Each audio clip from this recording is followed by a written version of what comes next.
Today we have Dr. Doreen Downing, who's the author and host of the Find Your Voice, Change Your Life podcast, which you guys should check out as well. And she is incredibly passionate about helping other people express the amazing essence of who you truly are. Doreen once suffered from stage fright as well herself.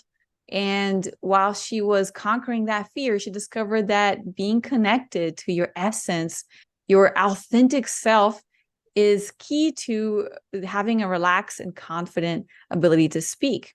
And she also wrote a book on it called The 7 Secrets to Essential Speaking, where she guides people who want to overcome anxiety, tap into their inner strengths, and speak with deep confidence. She also has a website, Doreen.com. And today we're going to talk about her framework, the 7 Secrets to Essential Speaking, which is going to help you be able to overcome and deal with that speaking anxiety. That is something that we all struggle with. So welcome, Dr. Doreen. Thank you. Thank you very much, Ivna. That was interesting to have my name out there. I do have a history with that name. When I was going through my career development, I was Doreen Hamilton. And when I got married later in life, I did not change my name, but I love Downing. I love the way Doreen Downing sounds, and I didn't really need to carry my father's name into my future. I finally changed my name, even though I had a book with the old name. I had a business with the old name. So it took a lot to transition. And I think part of my work is about finding your voice. So I think that partly claiming my name. And I'm so glad that there was a few little moments around how to say it, because it just brought to me how important finding my voice, finding my name, and being able to claim it was for me. Oh yeah, claiming our name, because our name is such an important part of our identity and who we are.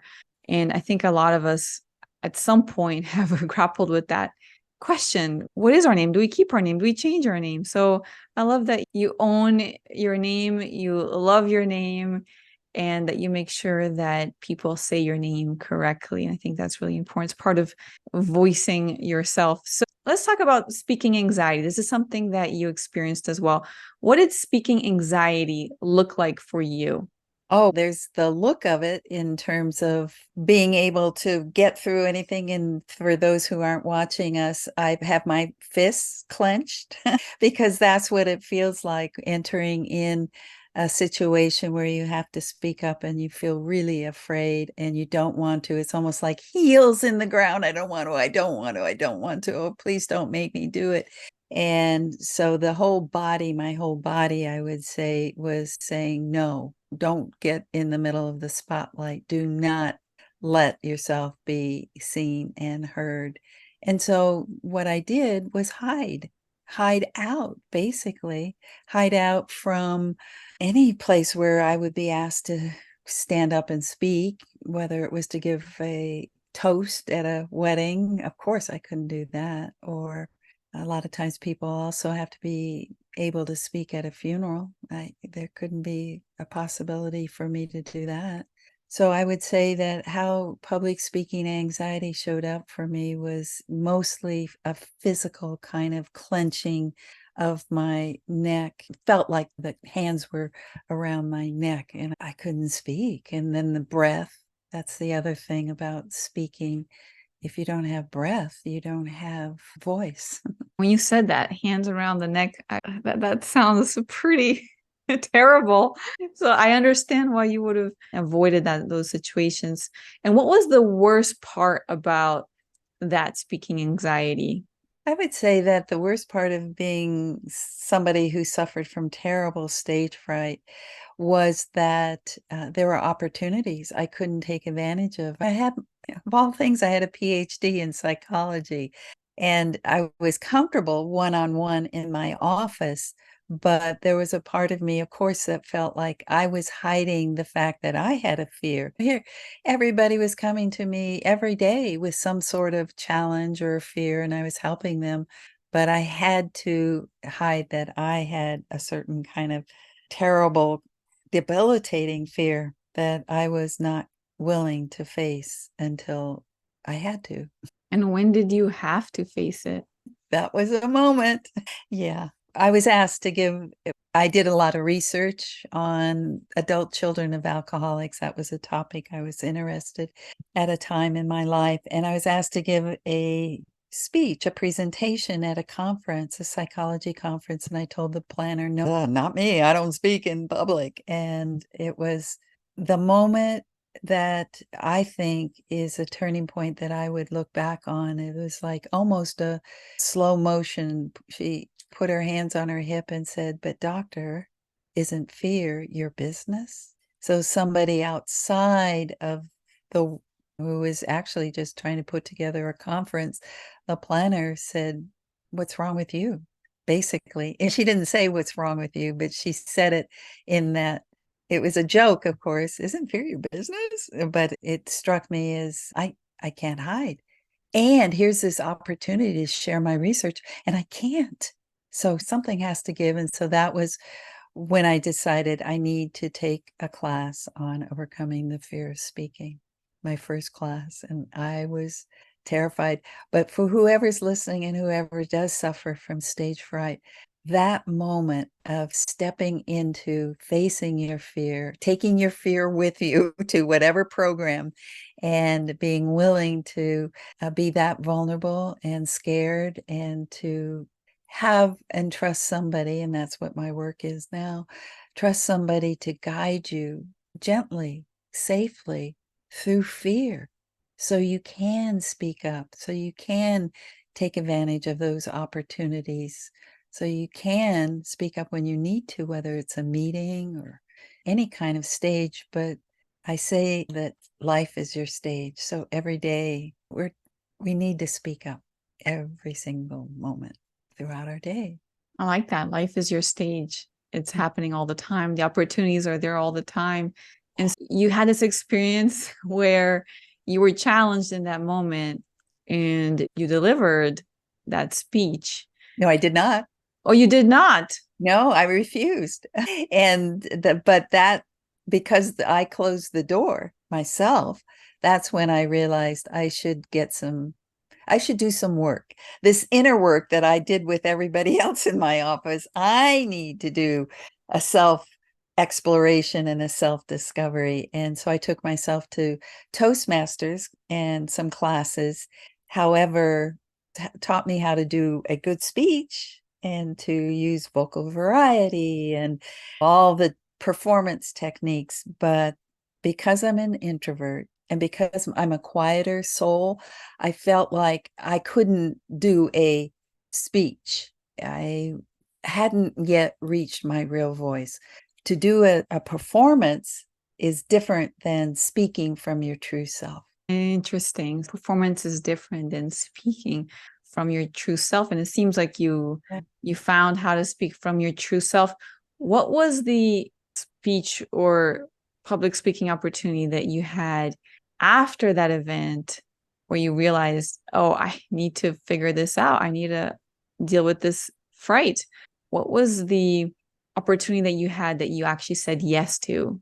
It was after I had joined Toastmasters and I had won some contests. They do evaluations and you could move up the ladder from district to regional. And I was winning these speech contests. So finally, I could give a speech. And the one I gave at this, the highest, you might say, the most challenging, and there were, I don't know, maybe hundreds of people in the audience. Maybe there were thousands. I don't know, but it was a huge audience. And I told a very vulnerable, very from my heart, from my soul, self disclosure about having received news that I was a diabetic and what that was like. And I did some poetry in there and I just really made it. I just felt this is me. I'm on a stage and I'm being myself and I'm sharing my vulnerability and I'm expressing myself. And it felt so good. I thought I had won the contest.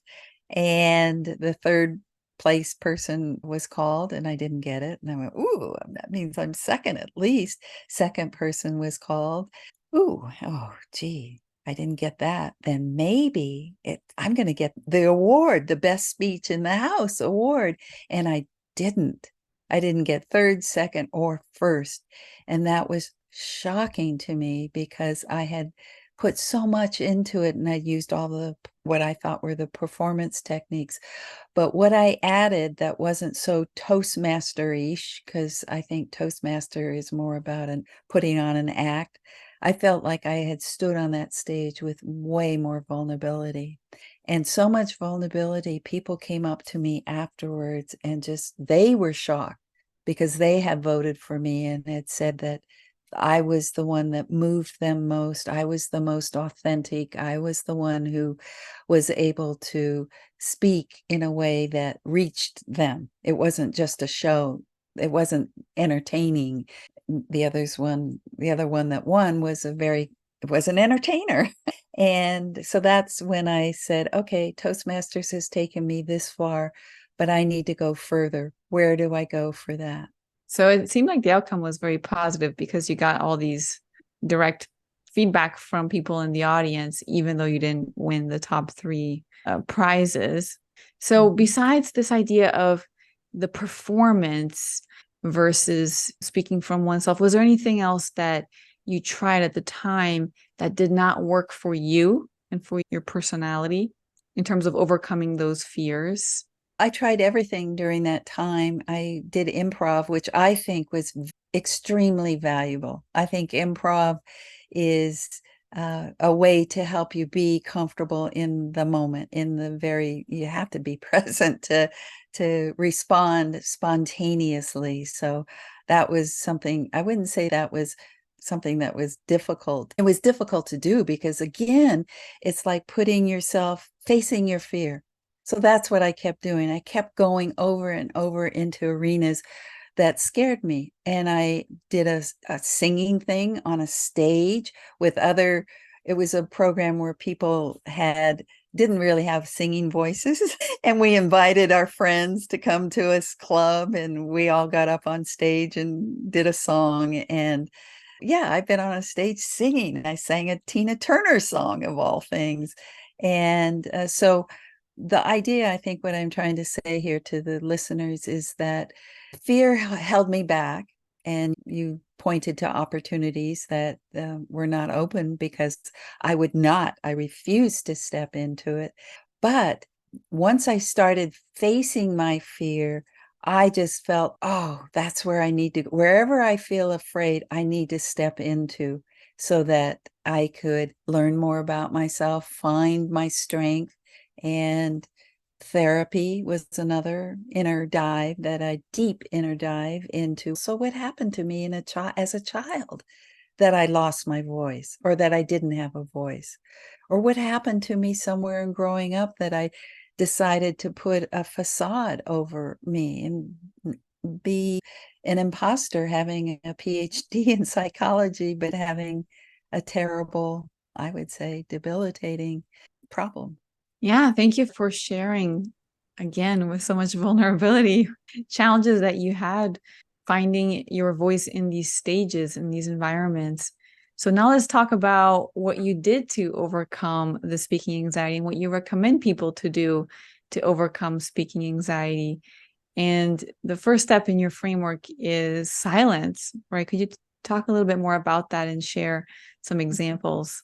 Yeah, as I said around where could I go? What could I do that would actually help me form a deep confidence to not just speak, but to be myself and have voice come from the self that I felt confident to be and to express. And so I think that as we start to talk about what I discovered in what I've now called the Find Your Voice program, I think that we leave all the traditional, conventional programs behind. And they're good for maybe developing some kind of external muscle, but I wanted to develop an inner presence muscle. So what does that take? It takes learning about being quiet and being still. It learns about, well, what is presence? So yes, the first step that I discovered and put together around how to speak in a way that has more resonance is to learn how to quiet the mind and how to still the body when those fingers are choking around the throat, or when that heart is beating so loud like a drum you can't hear anything. All the thoughts are drummed out of your head. I know because that's what I experience, but I also know because I've worked with so many people who suffer from stage fright. And so the first step or the first secret that I talk about, because it's not anything that's traditional, was learn to be still. Biggest fear, one of the biggest fear that I've seen with people is going blank. Why not learn to be comfortable in silence and stillness and to be able to be in such an open, calm, grounded space that you could hear your words. If your mind is there, what are they going to think of me? Are they going to walk out of the room? Are they just all the judgments, however many judgments might be in your own head, but being able to still the mind and I have techniques for that, but it's really about being able in any moment at a meeting where you start to feel anxious, all you have to do is take that full, long, easy breath. And when you practice that enough, you train your body to go to still. I know you were asking about a story. There was a time in Northern California where I was walking in the forest and there'd been a snowfall. And I don't know if anybody has been in the snow where the silence is almost deafening. There's no sound, there's no leaves, there's no water flowing, there's no chirping of birds, there's just nothing. And that kind of emptiness of sound, I think, is when we can find it inside of ourselves, inside of our brains, I think it just expands and gives space to what wants to be said. I don't think I've been in a situation that's been that silent, but I can imagine how it might even feel uncomfortable for a lot of people who just want noise, want activity, want things to be happening all the time. Exactly. That's why I would say that's one of the hardest things when I start working with somebody is to help them learn to be still, because you're right, that anxiety is partly what propels people to keep on talking to fill up the space, but to be able to just not fill up the space and pause. We've heard about the power of pause, and to have it not be a technique, but to have it be real. Like, I want to take a breath right now, so I'll take a breath and pause. And it's natural, much more natural way to speak than to push words out to fill up empty space, because you don't want to have any empty space because it's too scary for you. That was one of the pieces of feedback that I got the most. I also did Toastmasters for a while, was that I was rushing and Ah, didn't pause enough. And people said, we need the pause to process what you're saying. We can't follow along. It's too fast. yes, exactly. You just pinned the main point about learning how to be still in a way that then you can do that when all eyes are on you, because then you serve the listeners and to you better if you've given them some time to take in what you've just said. That's really good point. Yes. And so the second step of your process is presence. So could you share a little bit more about that part? I just went, I love presence. I love being able to, it's all built on each other. You can't really be fully present until you know how to still your body. And this coming into this very now moment. And so if anybody's listening, you could just pick one object. I have the microphone in front of me. Microphone. I just say over and over, I concentrate only on the microphone. Oh, it's got a little blue light. Ooh, it's gray. It's got a net. And pretty soon, I'm right here, right now. And what people do Most everybody I work with has had some sort of negative experience in the past with speaking, whether it was deep trauma or whether it was just an embarrassing moment or whether it was something like family, that there could be abuse, or maybe there were older siblings that were more articulate. There's just all sorts of reasons why people don't have the opportunity to develop themselves as being able to be free speaking.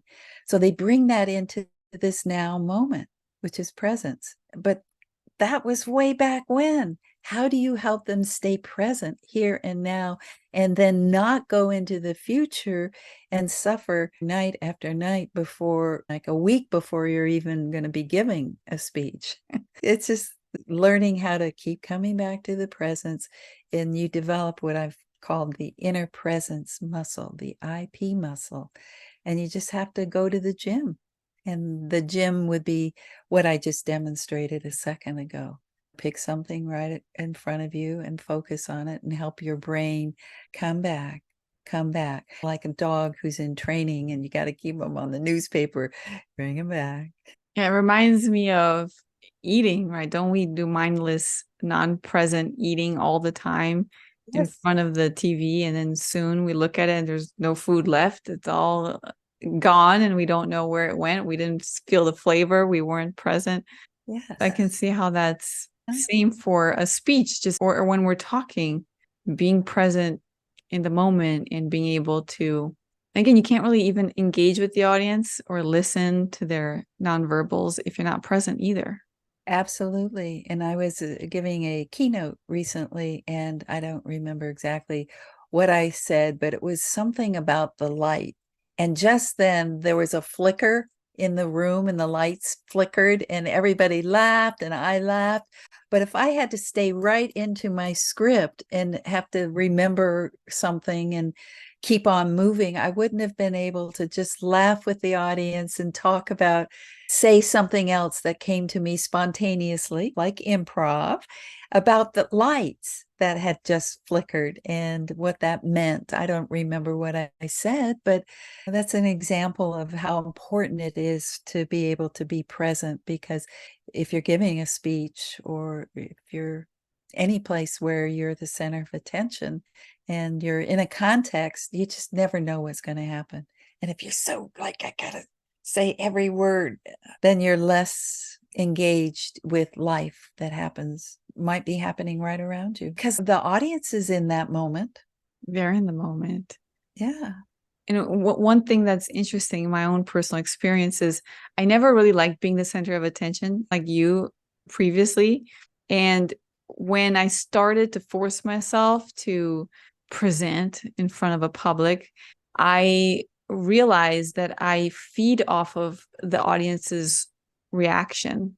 And I didn't know that. It was a new experience for me when I noticed that they leaned in or when they laughed or made any noises that were aligned with what I was saying. I'd get so excited. I think even in my TED talk, I got goofy. I got incredibly goofy. And the only reason I got goofy is because I was getting such incredible response from the audience. And some people find it weird, like, you're so goofy. But that was in the moment. I was there and I was present. And I previously, in my past 30 years, I wouldn't have had much of that experience. It's hard to know what it is until you experience it, isn't it? Yes. Uh-huh. What about awareness? That has to do with the eyes. They always, all speaking programs say good eye contact. You got to have good eye contact. And I don't call it eye contact. I call it eye presence.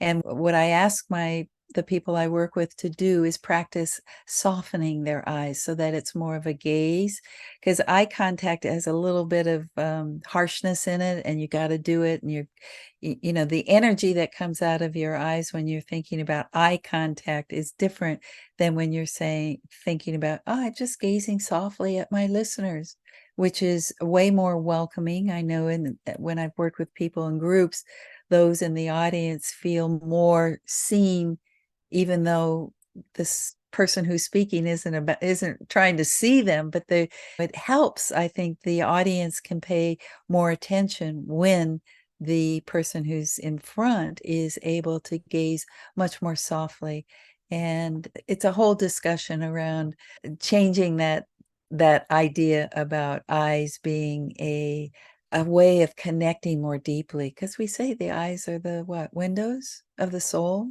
So that why not just let yourself be seen and look softly into the eyes of your listeners. And this works one-on-one really well in relationships. And I said this earlier, life is your stage. So it's not only about being on a real stage in front of an audience, it's your partner, your children, your friends, being able to gaze softly with your eyes just being available, open, softly. Yeah, I like the idea of gazing. Do you have any recommendations in terms of blinking? No, and I don't have people look 3 seconds there, 3 seconds there, 3 seconds there, 3 seconds there. I don't do that. It's more natural. And I would not at all ever talk about blinking unless there was, I'm just doing it right now, unless they blinked all the time, because blinking might be an indication of some kind of anxiety. But if somebody has learned to be still, it's the whole body coming into stillness. If they've learned to be present, really with whatever is happening in the now, it feels like the eyes, because to me, this is the learning journey. Then the eyes become more soft and they become more like open channels, which leads to the next one you're going to ask me about, which is listening, huh? Yes, which is being attuned and listening. Yes. Yeah. Because you could see how it all fits. If you're really, and it's partly what you said, is being able to tune into the people who are listening to you and receive some kind of, what you call it, feedback. I used to teach at UC Berkeley what we called active listening, where you respond to somebody and just rephrase what they've said. Basically, you're using their words and letting them know you're listening by the words you use, which to me feels like it's good technique. It's a technique, but it's not deep.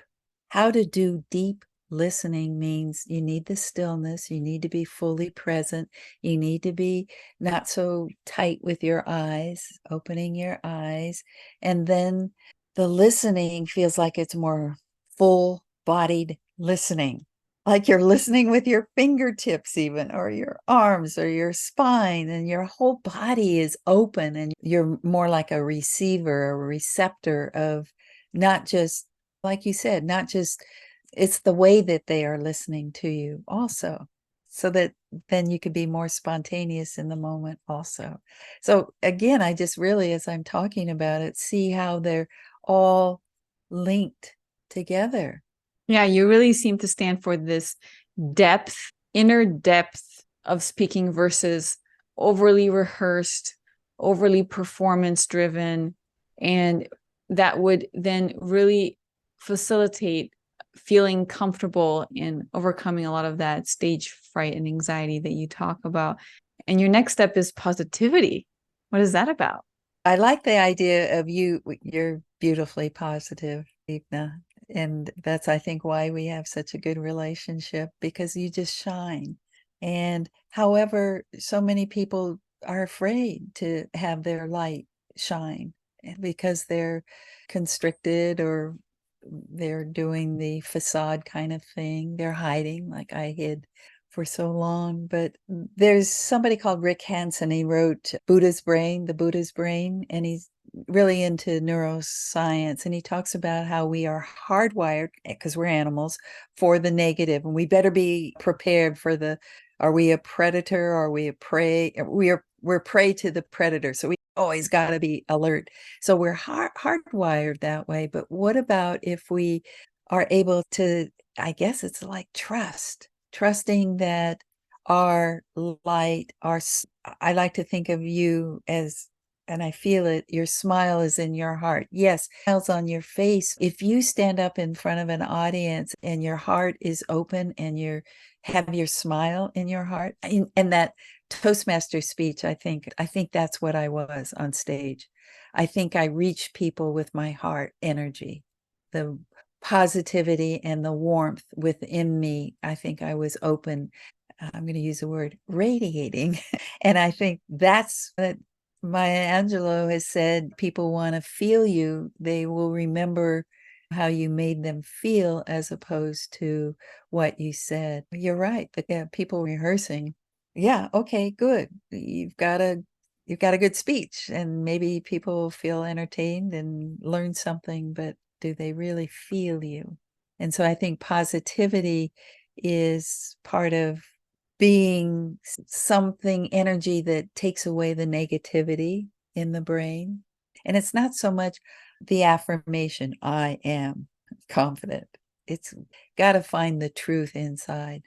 So with you, it feels, and this is what I do with people, I'm intuitive. So I feel into what is their essence, because that's where we're really going. And obviously, you just obviously got and told the people here today what I do. You said it's not about performance. It's really about a deeper kind of, and your depth, your openness. It feels like deep inside of you, you are a natural healer. And what you're doing for us and the world by bringing this podcast is helping people wake up to who they truly are. And I think that's what my business is about, is saying, hey, you, I see you in there. And like finding the most positive you can in other people. And if you can feel that inside of yourself, but if you're standing in front of an audience and you look at each person and you find the jewel inside of them as opposed to what they might be thinking negatively, wouldn't that make a difference? That would make a huge difference. And thank you for such kind words. I've never been described that way. And we have both of our podcasts, right? You also have an amazing podcast where you explore in depth these types of stories where individuals find their voice. And that's how we connected. I found your podcast. So I highly recommend it. Yes. And yes, listeners, make sure and follow me and look on social media, because we'll be releasing it in a couple of weeks. So I can't wait for that. So the next one yes, so your next step is a connection, and that's next to the last. And it's a lot of people look at, and I have a story about the first time I stood up in front of 200 people where I didn't know what I was going to say at all. I was asked to come up on a stage, and what I did and what I teach people to do is find one pair of eyes. And that's why the softening is so important. The gazing is because you just gaze out. It's almost like you scan the whole room until you find a pair of eyes that you intuitively, naturally connect with. And then the voice starts to flow because you have a listener. And then you go find another listener. And you're listening to the listening, is what I said before about how to be a listener rather than a speaker. You become a listener. So this connection, one person at a time, is what's so important. And the more you pay attention to them, that's like what you were saying, the more they're going to be able to listen to you. And you've got to be able to find that connection, that channel. And the way that you do it is by saying something wonderful, beautiful, positive about them. And then you do the connection. And then the last one is be yourself. So before we get to be yourself, I love how everything is interconnected in these 7 steps. And this specific one about connectedness in a stage with an audience is interesting, because I always had a challenge with real connection. So people felt connected to me, but I did not feel connected to them because I didn't feel like they were listening to me. And one of the things that my mother said, because the person that I felt was the best listener for me and everything I had to say, was my mother. She was always interested, no matter what I had to say. And so I started to imagine, she said, why don't you just think about you're talking to me when you're talking to an audience? You're just talking to your mom. Yes. And we're so close. That's it. Oh, I'm so glad you made that connection. Yes. Yeah. Instead, people feel like they're talking to somebody with a knife or a gun or they're going to shoot them, or they're going to say you're horrible, or laughing, humiliating them. And they're just so afraid of that. So why don't we when we stand in front of people, make that whole, we have the power to change that view of the audience by simply finding something you like about the listener. And then it's fun. I know a lot of what I'm saying feels like maybe beyond reach for people who still have stage fright, but that's what my job is, to guide them through this whole path that I'm explaining today. And the be yourself, obviously, we're told just be yourself. Yes, but if you do not feel comfortable being yourself, how are you ever going to just be yourself so that speaking is easy? So how are you yourself? Because that's your last step, right? To be yourself. The stillness, the presence, the learning how to soft gazely, how all of this is a journey towards how to be yourself, how to be connected with the light within you, and so that you feel that you are able to have a voice that comes from the true essence of who you are. So the how to be yourself is a journey, obviously. It's just not what they say, I just snap my fingers. It's not just, hey, you could just be yourself. You're great. It's this, but if you don't believe it, then that's some work that I do. I'm a psychologist. Plus, the other thing that I didn't really get into earlier, which I won't go into deeply, but just as a psychologist, I mentioned it to you, is like somewhere along the line, something happened, and we've got to go back and treat it. We've got to do some kind of treatment so that dissolves, so you don't carry it into the present. It can be reframed. The example is a fellow who, when he was 12 years old, raised his hand and asked a question in a sex education class when he was 12 years old, and he was laughed at and teased. And later, in working with me, he discovered and found I was the only one who had the courage. So what a transformation to be carrying, the shame and the embarrassment. And then with just this kind of deep dive into that moment and doing some processes that I use in psychotherapy, he was able to really feel the strength of what happened in that moment. That's a great story as well. From feeling all his life ashamed from that situation to realizing, you know what? I actually have this incredible quality, which is I am courageous and I Yes. speak my mind unapologetically. Oh, that's such a good connection to you, my dear. Yes. So what is something that our listeners can do, a tactic or something that they can do to navigate that fear of speaking with an audience or in public? Number one, realize that there is a path through it. You can't jump over it. And if you've organized your life around avoiding all these situations, you're closing yourself off in your future. So I think that first I guess it's, what is it? The AA program where you admit that you've got it. And I think that's what I had to do in the very beginning. Even though I had my PhD, I had to admit that I had a problem with it and that there was more for me, but I had to go to fear and through fear. And then you're going to say, how do you do that? As you find a guide, one of us out there that knows, who's been on that path or has developed a program, then we can support you as you find your inner light, your inner brilliance, your jewel, find your voice, which comes from within. Yeah, and you're an incredible guide for anyone looking to find that inner voice, authentic voice, that deep voice where they can be themselves. So where can the listeners find you? I just talked about the 7 secrets. Usually I don't go into detail like I did. Thank you for giving me the opportunity, and I hope people learn so much. But if they want to go further and just have that copy, I do have a book, but they can get the 7 secrets and download it. And it's called, the easiest way is to get it is Doreen7secrets.com. And my name is Doreen, Doreen, 7, the number 7. Doreen7secrets.com. And I think that's a fabulous way. They'll sign up, they'll be on my mailing list and be able to hear about programs. And I have a Facebook group that I'm starting. Lots of avenues for people to reach me. I have a YouTube channel. I'm on all social media, Doreen Downing. I'll make sure to include those in the description box below. Thank you.